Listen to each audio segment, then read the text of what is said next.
स्वामी जी, हमारे हिंदू समाज में गणेश जी, हनुमान जी, त्रिदेवों और देवियों के अनेक रूपों की तथा साथ में अन्य बहुत से देवताओं की भी पूजा होती है।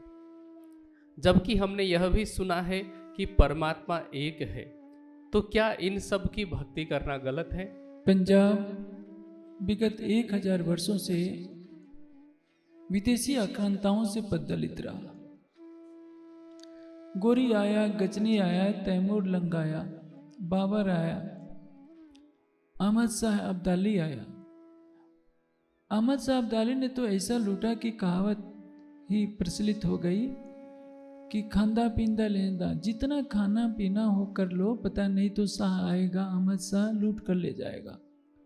ये सारे मुगल आक्रांता भारतवर्ष को लूटने के लिए आते थे। गांव गांव को जला देते थे, खून की नदियां बहा देते थे। तैमूर लंग भी आया तो उसने ऐसे ही किया। परिणाम क्या हुआ? गांव के गांव उजड़ते रहे। हिंदू समाज अपनी संस्कृति से दूर हो गया। औरंगजेब का भी समय आया। आपको पता है कि जब बाबर का आक्रमण हुआ था, उस समय गुरु नानक देव जी का प्रकटन हुआ था और औरंगजेब के समय में गुरु गोविंद सिंह ने तलवार उठाई धर्म की रक्षा के लिए। बंदा बैरागी ने सबका आह्वान किया और एक एक हिंदू परिवार ने अपना एक एक बेटा धर्म की रक्षा के लिए दिया। रणजीत सिंह के जमाने में कुछ ऐसा हुआ कि भारत की पताका काबुल तक फैली और काबुल के जो अफगान थे वो भी डरने लगे थे। महाराजा रणजीत सिंह के सेनापति से उसका नाम लेकर कहते थे कि सो जाओ, नहीं तो रणजीत सिंह का सेनापति आ जाएगा। समय का चक्र होता है, लेकिन इस 1000 वर्षों में हिंदू संस्कृति काफी जीर्ण शीर्ण हो गई। हमारा मूल ग्रंथ क्या है? वेद है। पंजाब जो कभी वीरों की धरती था, जहां एक से एक बढ़कर वीर पैदा होते थे, विद्वान पैदा होते थे, सब कुछ समाप्त हो गया था, क्योंकि लोगों को अपनी जान बचाने के लिए लाले पड़ रहे थे। इसलिए वास्तविक सत्य क्या है, सब कुछ विस्मृत हो गया। अभी गुजरात में कार्यक्रम होता है तो कई कई हजार की भीड़ होती है, लेकिन पंजाब में किसी को कहिए कि आओ सत्संग सुनो, तो सत्संग सुनने की परंपरा ही नहीं है। कहीं बालाजी का मंदिर है, वहां जाकर मत्था टेक लेगा हिंदू। गणेश जी के यहाँ मूर्ति बनाकर पूजा कर लेगा। देवी के मंदिर में चला गया, वो बेचारा क्या करे, उसको कोई बताने वाला भी नहीं। राधा स्वामी मत है तो उसमें भी केवल 1 घंटे का प्रवचन होता है, 1 घंटा संगीत, 1 घंटा ध्यान कराया जाता है। शेष समय सेवा का ही महत्व होता है, शारीरिक सेवा के कार्य चलते रहते हैं। स्वर्ण मंदिर सबसे बड़ा मंदिर है उत्तर भारत में देखा जाए तो, पंजाब का, लेकिन वहाँ भी ज्ञान चर्चा तो नहीं होती है, सब केवल दर्शन करना तक ही सीमित रहता है। गुरुद्वारों से भी कोई ज्ञान चर्चा नहीं होती, पूजा पाठ अपना चलता रहता है। हिंदू समाज के जो मंदिर हैं, हनुमान के, गणेश के, सब में केवल चढ़ावे की परंपरा है। जब समाज में ज्ञान का प्रकाश ही नहीं होगा तो हिंदू समाज क्या करेगा? सबसे अधिक दुखद बात तो तब होती है जब पीरों की मजारों पर, कब्रों पर जाकर हिंदू सिर पटकता है। मुसलमान कब जाएंगे? हिंदू ही जाएगा।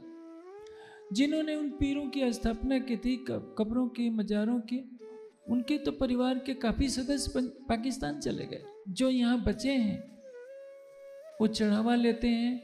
हिंदू की आस्था है कि पीर पर, मजार पर, पीर की मजार पर जाकर सिर पटकेंगे तो हमारी मन्नत पूरी होगी।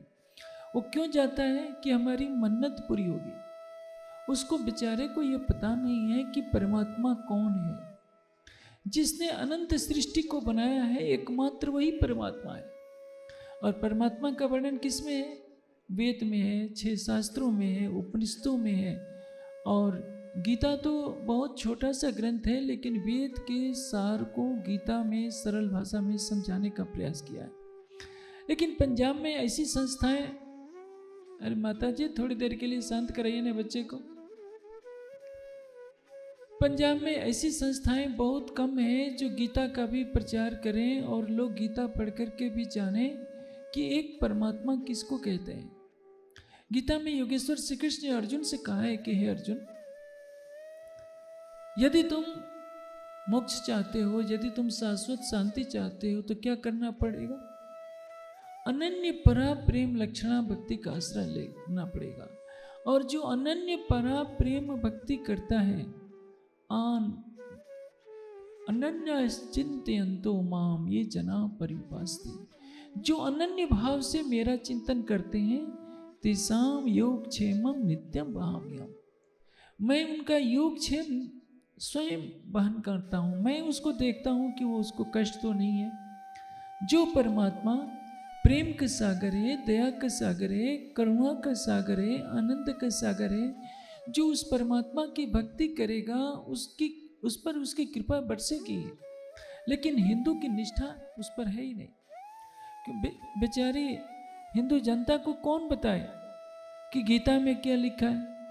यदि 700 श्लोकों वाली छोटी सी पुस्तक गीता का ही हिंदू समाज पाठ करता रहता, वेद तो कठिन होते हैं, दर्शन भी कठिन है, उपनिषद भी कठिन है, लेकिन गीता तो बहुत सरल है। थोड़ी सी संस्कृत पढ़ने वाला जान सकता है।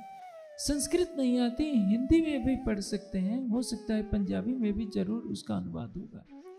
लेकिन इसका ज्ञान का प्रचार कोई किया होता तो शायद आज पंजाब में भी ज्ञान के प्रति रुचि होती। भीड़ एक जगह जाएगी तो वहाँ सब लोग चले जाएंगे, लेकिन कोई ये नहीं सोचने का प्रयास करेगा कि धर्म ग्रंथों में क्या लिखा है। आज से लाखों वर्ष पहले ऋषि मुनियों ने शास्त्रों में लिखा। आज से 5000 वर्ष पूर्व कुरुक्षेत्र की धरती पर योगेश्वर श्री कृष्ण ने अर्जुन को उपदेश दिया था कि अर्जुन, ज्ञान योग क्या है, भक्ति योग क्या है, एक उत्तम पुरुष परमात्मा कौन है। और उन्होंने स्पष्ट करके बताया कि एकमात्र उत्तम पुरुष ही परमात्मा है, क्षर अक्षर से परे जो उत्तम पुरुष है, केवल उसी को परमात्मा कहलाने का अधिकार है। कबीर जी ने भी इस बात को दोहराया कि अक्षर से अधुआ न्यारा, परमात्मा अक्षर से परे है।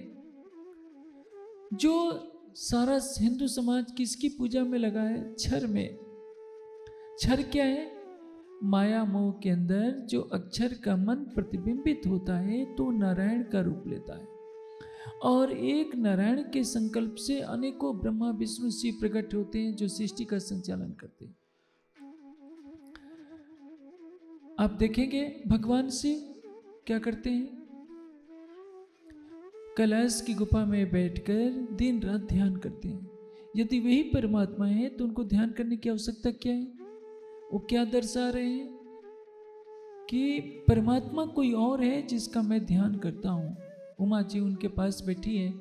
इसी कैलाश की गुफा में बैठकर उन्होंने उमा को अमर विद्या सुनाई, जिसको अमर कथा कहते हैं। अमर कथा क्या है? जिसको आत्मसात करने से, जिसको सुन करके आचरण में लाने से जीव भवसागर से पार हो जाए। अमर करने वाली कथा, जो जन्म मरण के चक्र से छुड़ाकर शाश्वत आनंद में डुबो दे, उस कथा को क्या कहते हैं? अमर कथा। भगवान शिव कहते हैं कि हे उमा, सच्चिदानंद परमात्मा कौन है यह जानने के लिए मैंने 5000 दिव्य वर्षों की समाधि लगाई। उस समाधि में जो मैंने ज्ञान सुना है वह ज्ञान तुमको बता रहा हूं, और यह ज्ञान गणेश जी को भी न बताना, कार्तिकेय को भी न बताना, क्योंकि बिना पात्र के इसको सुनने का अधिकार नहीं। आप सोचिए, जिस गणेश जी की पूजा समस्त हिंदू समाज अपने हर कार्यक्रम में करता है, शंकर जी कह रहे हैं कि गणेश को भी न बताना। इसका आशय क्या है?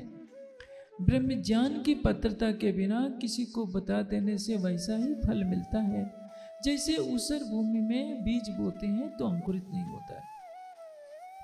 परमात्मा को जानने की जिज्ञासा सर्वोपरि होती है। जब कुछ ज्ञान का परिचय ही नहीं रहेगा तो क्या होगा? हिंदू समाज भटक जाएगा। और यही कारण हुआ कि 1000 वर्षों तक पंजाब में मुगलों का आतंक रहा।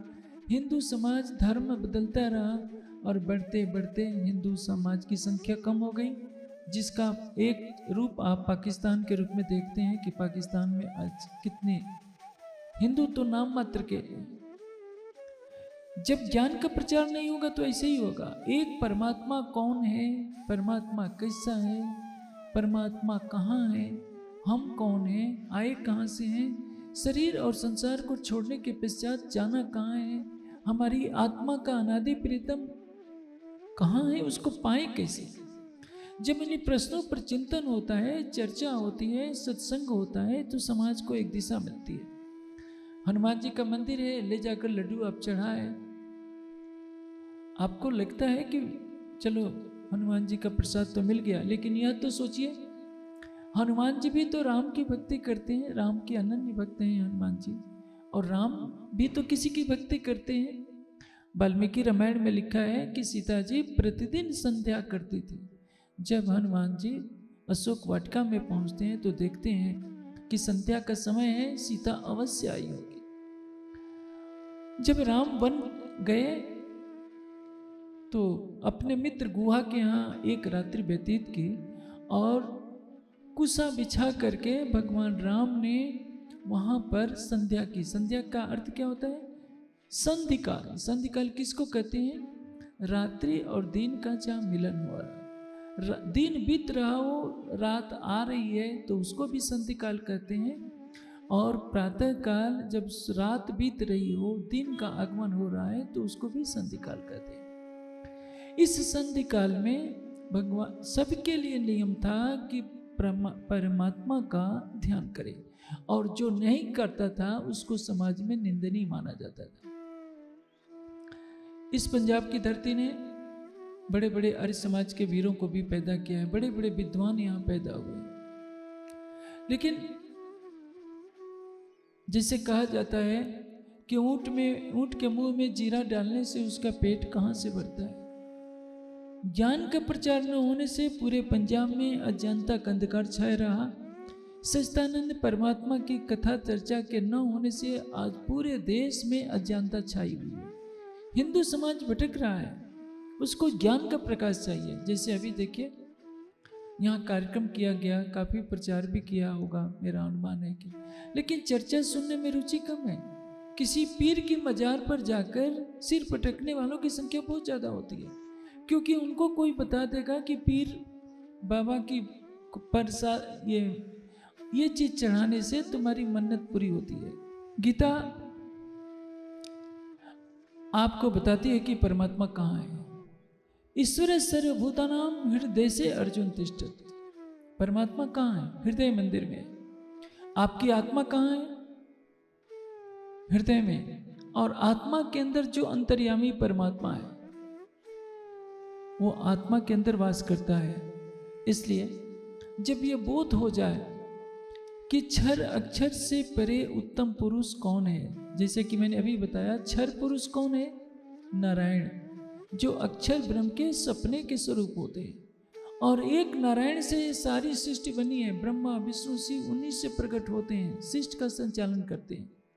देवी भागवत में तो लिखा है, संख्या चेत सरजसाम अस्ति न विश्वानाम कदाचन तथा ब्रह्मा विष्णु शिवादि नाम संख्या न विद्यते।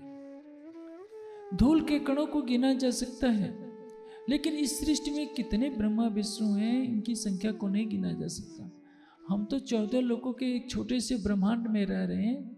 हमारी 14 लोकों जैसे असंख्य 14 लोकों के ब्रह्मांड है। समुद्र के किनारे जैसे धूल का एक कण होता है, वैसे ही इस सृष्टि में एक 14 लोकों के इस ब्रह्मांड का अस्तित्व है। आप देखिए, भगवान राम का जन्म कब होता है? त्रेता युग में। 7वें मनवंतर के अंदर त्रेता युग में जन्म होता है, आज से 16 लाख वर्ष पहले। और सृष्टि कब से है? ये वर्तमान सृष्टि 1,96,53,125 वर्षों से ये सृष्टि है। तो आप सोच सकते हैं 1,95,00,00,000 वर्ष पहले सृष्टि को कौन चला रहा था? उस समय तो भगवान राम का प्रकटन नहीं हुआ था। मर्यादा पुरुषोत्तम राम क्या है? हमारे महापुरुष हैं, देव पुरुष हैं। संसार में उनके जैसा कोई नहीं, उनके जैसा कोई आदर्श राजा नहीं, आदर्श भाई नहीं, आदर्श पिता नहीं और आदर्श पुत्र नहीं। कितनी महानता है। शाम को कहा जाता है कि आपको राज्याभिषेक किया जाएगा। सवेरे कहा जाता है कि राज्य तो नहीं मिलेगा, 14 वर्ष वन के लिए जाना पड़ेगा। राम मुस्कुराते हुए चल देते हैं, चेहरे पर कोई तनाव नहीं कि कल तो हमको बताया गया था कि राज्य मिलेगा। राज्य मिलने की बात पर भी जैसे थे, वन गमन के लिए भी वैसे ही नंगे पैर सन्यासी के वस्त्र धारण कर 1-2 वर्ष के लिए नहीं, 14 वर्षों के लिए वन में चले जाते हैं। कभी किसी बस्ती में प्रवेश नहीं किया, घास फूस की झोपड़ी बनाकर केवल पिता के आदेश का पालन करने के लिए। जबकि दशरथ जी ने नहीं कहा था कि तुम्हें जाना है, ये तो कैकेयी ने बताया कि मैंने तुम्हारे पिता से वरदान ले रखा है और उसके लिए तुमको जाना पड़ेगा। ये राष्ट्र के आदर्श हैं, सारी दुनिया के लिए वंदनीय है। वंदनीय का अर्थ क्या है? उनके लिए सम्मानजनक। जैसे एक शब्द आता है भगवान, हर बात में लोग भावुक होकर कह देते हैं कि अरे आप तो मेरे भगवान हैं। भगवान का अर्थ क्या होता है? जिसका भजन किया जाए, भजन कर जिसको याद किया जाए। जैसे कह देते हैं ना कि सचिन तेंदुलकर जो है क्रिकेट के भगवान हैं। क्या है, भविष्य में सचिन तेंदुलकर जैसा कोई नहीं पैदा होगा? अवश्य पैदा हो सकता है। भगवान के 2 अर्थ होते हैं, एक तो वो जो इतने गुण वाला हो कि उसको बार बार याद किया जाए कि अब तक उनके जैसा कोई हुआ नहीं है, तो हम उनको याद करते हैं। जैसे क्रिकेट के खिलाड़ी हैं तेंदुलकर, उनको याद करते हैं कि बहुत अच्छे खिलाड़ी हैं, क्रिकेट के भगवान हैं। एक दूसरा भगवान है जिसमें 6 गुण होते हैं, ज्ञान है, विवेक है, ऐश्वर्य है, शील है, शक्ति है। इन निधियों से जो युक्त व्यक्तित्व है उसको भी भगवान कहते हैं। राम को भगवान कहिए, शिव को भगवान कहिए, बुद्ध को भगवान कहिए, व्यास जी को भगवान कहिए, सब चलेगा। कहने का से क्या है, जो महापुरुष होते हैं जिनके व्यक्तित्व अद्वितीय होते हैं उनको हम भगवान कह सकते हैं। लेकिन परमात्मा क्या है? इन सबसे परे। परमात्मा की भक्ति की जाती है, देवता की पूजा की जाती है। पूजा का तात्पर्य क्या है? सम्मान करना। जैसे अभी प्रश्नकर्ता का प्रश्न है, क्या हमें हनुमान जी की पूजा करनी चाहिए? पूजा करनी चाहिए, भक्ति नहीं। भक्ति केवल परमात्मा की करनी चाहिए। भक्ति का अर्थ क्या है? अपनी आत्मा का प्रेम केवल उसके लिए समर्पित करना, जिसको गीता में श्री कृष्ण कहते हैं, पुरुषस्तु पर पार्थ भक्त्या लभ्यस्तु अनन्यया। अनन्य परा प्रेम से वो प्राप्त होता है। अनन्य परा प्रेम लक्षण भक्ति किसको कहेंगे? जिसमें एक परमात्मा के अतिरिक्त अन्य किसी की भी भक्ति न की जाए, किसी को अपना हृदय न दिया जाए। हृदय देना अलग है और सम्मान करना अलग होता है। जैसे घर में कोई साध्वी पतिव्रता स्त्री होती है, वो सब पड़ोसियों से बहुत अच्छा व्यवहार करेगी, घर में भी देवर होगा, जेठ होगा, सबका सम्मान करेगी। लेकिन जो हृदय जिस भावना से अपना हृदय पति को देगी, वो स्थान किसी अन्य को नहीं दे सकती। उसी तरह से संसार में जितने भी महापुरुष हैं, देव पुरुष हैं, सबके गुणों की पूजा कीजिए। चित्र की पूजा की अपेक्षा चरित्र की पूजा ज़्यादा अच्छी है। चरित्र की पूजा होगी तो संसार का विकास होगा। चित्र की पूजा करने वाला चरित्र की पूजा नहीं कर सकता है। जैसे देखिए भगवान राम सबरी के जूठे बेर खाते हैं। भगवान राम के लिए कोई जाति पात नहीं है। सबरी छोटी जाति की है, लेकिन भगवान उसके प्रेम को देखते हैं। सबरी उनके हाथ में पकड़ाती जाती है बेर और भगवान खाते जाते हैं। यही तो मानता है। केवट को गले लगाते हैं।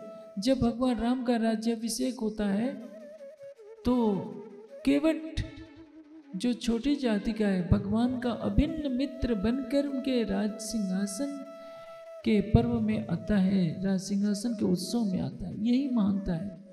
और आजकल जो भगवान राम के भक्त होते हैं, उनका भोजन छू दीजिए, उनके चौके में चले जाइए तो छूत छात के इतने मानने वाले होते हैं, कहते हैं कि आपने तो हमारा चौका अशुद्ध कर दिया, आपने हमारा भोजन छू दिया, आपके बिस्तर पर नहीं बैठ सकते और आपको भी अपने बिस्तर पर नहीं बिठा सकते। लकड़ी को 7 बार धो धो करके जलाते हैं, सारा जीवन कर्मकांड और छूत छात में लगा देते हैं। भगवान को ये पसंद नहीं।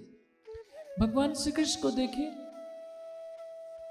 कितनी महानता है, बाल बालों के साथ खेलते हैं। जब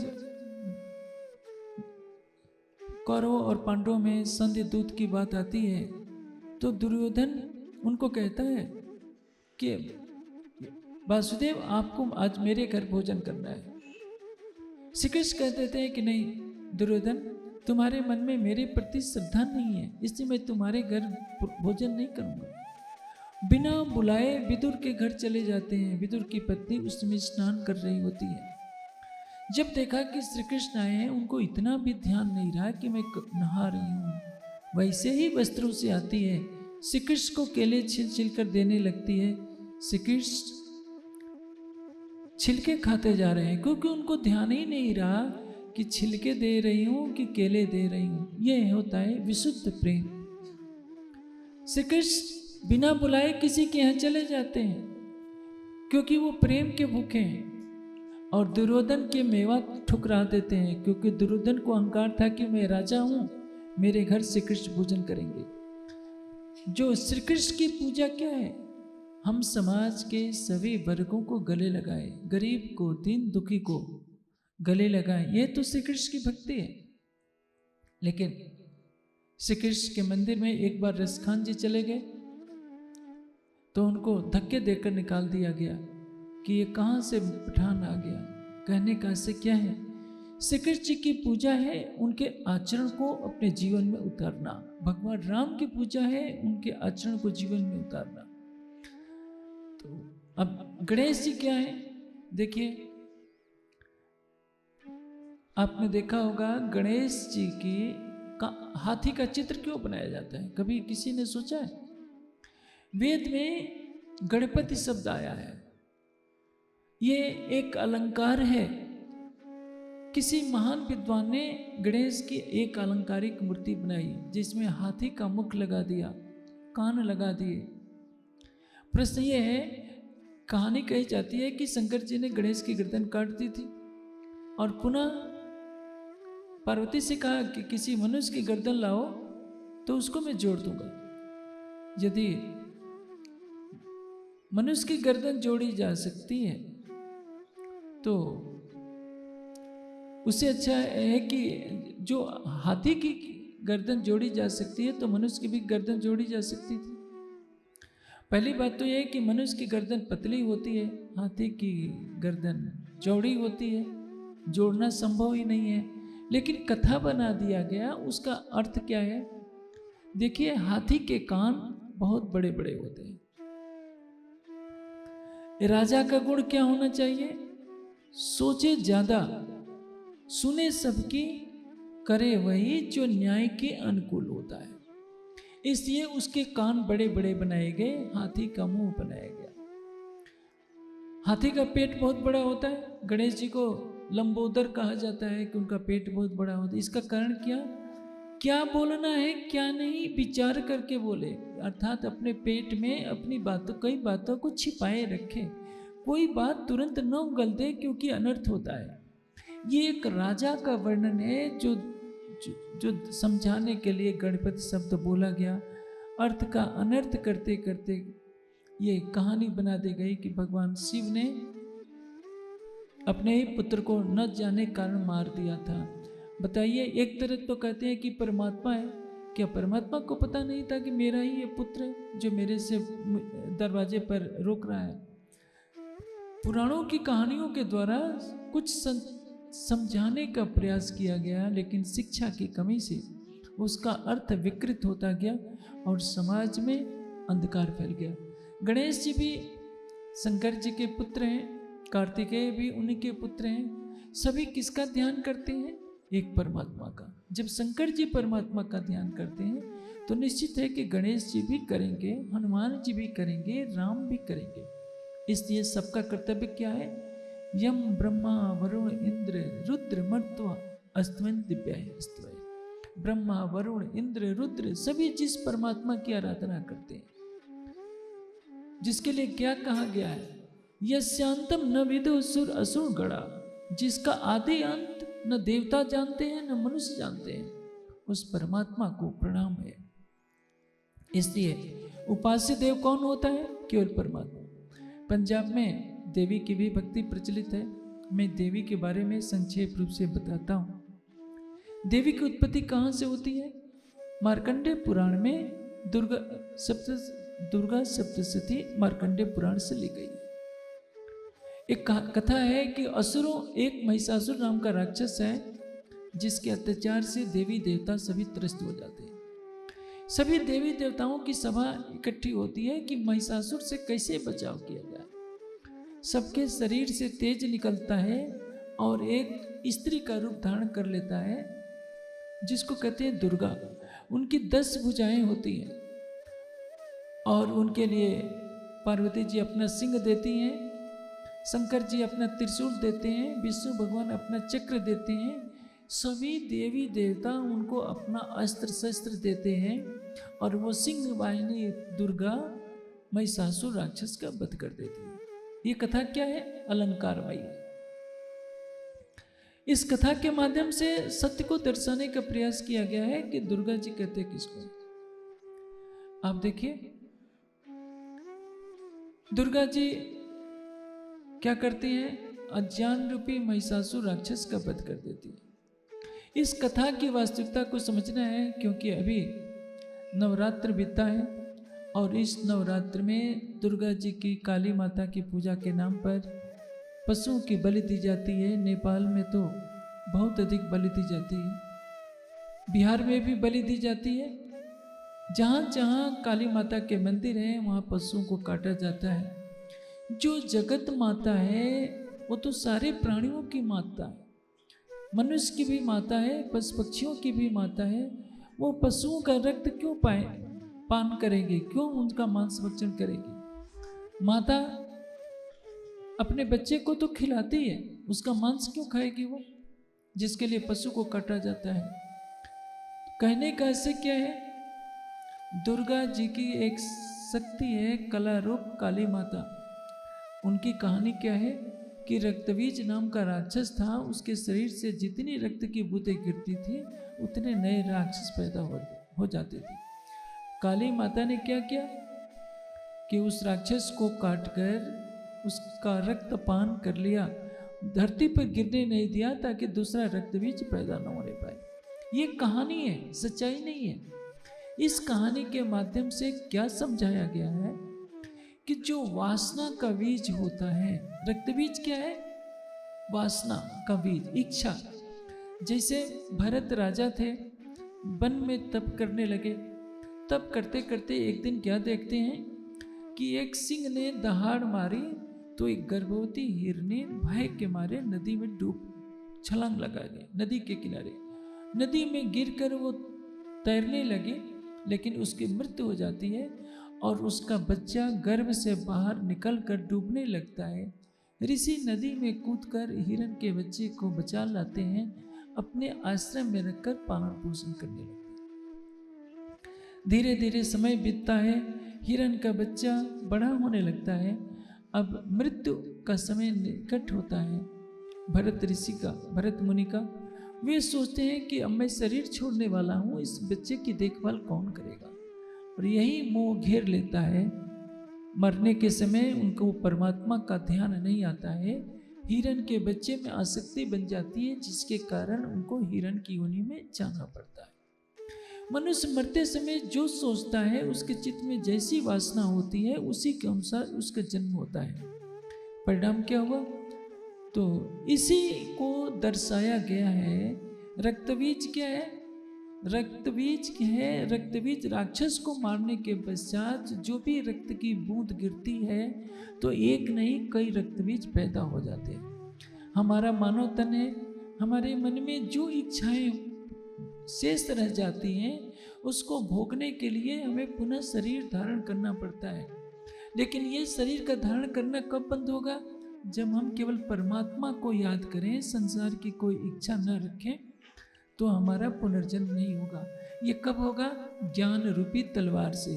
काली माता किसका प्रतीक है? ज्ञान रूपी तलवार का प्रतीक है। ज्ञान की तलवार से उन्होंने वासना के बीज को समाप्त कर दिया, वासना के बीज रूपी रक्त बीज को समाप्त कर दिया। इसलिए काली की पूजा क्या है? ज्ञान की पूजा। दुर्गा की पूजा क्या है? जैसे दुर्गा जी की 10 भुजाएं दिखाई गई हैं, उसी तरह से 10 इंद्रियों के राजा मन पर कौन सवारी करेगा?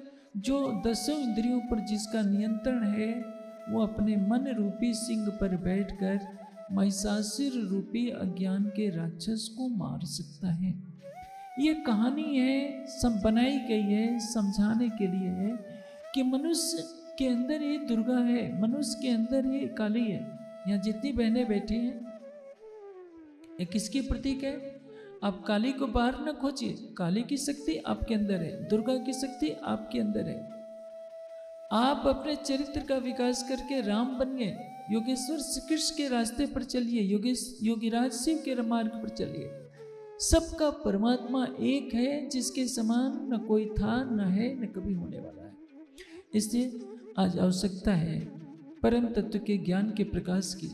जब सत्य का ज्ञान फैलेगा तभी हिंदू समाज का उद्धार होगा, नहीं तो क्या होगा? पीरों की मजारों पर सिर पटकते पटकते हमारी उम्र गुजर जाएगी, हमारी आत्मा को कुछ नहीं मिलने वाला है। और आज देखिए, ये पंजाब जिसने देश के लिए अब न जाने कितने अपने वीरों को पैदा किया, फांसी के फंदे पर इसी पंजाब की धरती से भगत सिंह हुए, हंसते हंसते फांसी के फंदे पर झूल गए। गुरुओं ने अपने प्राणों का बलिदान किया। आज उसी पंजाब की धरती पर क्रिश्चियनिटी फैल रही है। जो क्रिश्चियन बन जाता है उसको क्या सिखाया जाता है? उसको क्या खाता है? वो तो राम और कृष्ण को शैतान कहता है, गाय का मांस खाता है। आने वाले समय में यदि पंजाब की धरती पर ज्ञान का प्रचार नहीं हुआ तो क्या होगा? सारा समाज अज्ञानता के अंधकार में डूब जाएगा। इसलिए सबसे अधिक आवश्यक है, ये कोठी या बंगले ये तो सब छूट जाएंगे। हमें अपनी आत्मा के कल्याण के लिए ज्ञान का प्रकाश करना चाहिए, धर्म ग्रंथों का पठन पाठन करना चाहिए कि हम समझें कि ये मानव जीवन क्यों मिला है। इस जीवन का उपयोग केवल अच्छे अच्छे भोजन में, अच्छे अच्छे वस्त्र पहनने में नहीं करना चाहिए। मनुष्य तन मिला है केवल परमात्मा को पाने के लिए। हम धन कमाएं, लेकिन इसके साथ साथ ये भी समझें कि उस परमात्मा को जाने जो अनंत सूर्यों से अधिक प्रकाशमान है, जो हमारी पृथ्वी जैसी असंख्य पृथ्वियों को उत्पन्न करने वाला है, असंख्य सूर्यों को उत्पन्न करने वाला है। और वो मिलेगा हमारे हृदय मंदिर में ही मिलेगा। उसके लिए किसी मंदिर को बनाने की आवश्यकता नहीं है। ज्ञान का प्रकाश हो जाए तो हृदय मंदिर में आंखें बैठ करके प्रेम से देखिए, वो सरलता से प्राप्त हो जाता है। अन्यथा क्या होगा? सारा समाज, विशेषकर हिंदू समाज 1200 जातियों में 1000 संप्रदायों में भटक रहा है। उसको सत्य का मार्ग पता नहीं है कि हम कहाँ जाएं, कैसे समझें। इसलिए एक जैसे पतिव्रता का एक ही पति होता है, आत्मा का पति केवल एक होता है और उसको कहते हैं सच्चिदानंद परमात्मा। वह परमात्मा न निराकार है न नारायण है। नारायण से भी परे, निराकार से भी परे, त्रिदेव से भी परे जो सच्चिदानंद परमात्मा है, जो अक्षर से परे है, उत्तम पुरुष अक्षरातीत है, केवल उसकी भक्ति करनी चाहिए। उससे उसके प्रति अपने जीवन का समर्पण करना चाहिए। और जो ऐसा करता है वो कभी भी दुखी नहीं होता। हिंदू समाज दुखी इसलिए है क्योंकि उसको एक परमात्मा पर निष्ठा नहीं। क्योंकि यदि वो निष्ठा होती तब जो पीर की मजार पे क्या रखा है, वो तो शरीर पता नहीं कितने साल पहले सड़ गया, गल गया, हड्डी है, हड्डियां भी गल गई होंगी, उसके ऊपर पत्थरों का एक ढेर ही तो है। उस पर चादर चढ़ाने से कुछ नहीं मिलेगा, मिठाइयाँ चढ़ाने से कुछ नहीं मिलेगा, पैसे चढ़ाने से कुछ नहीं मिलेगा। सर्वशक्तिमान परमात्मा आपको अपने हृदय मंदिर में मिलेगा। इसलिए आवश्यकता है ज्ञान की खोज की, सत्संग में जाने की, चर्चा सुनने की और दूसरों में सत्य का प्रचार करने की।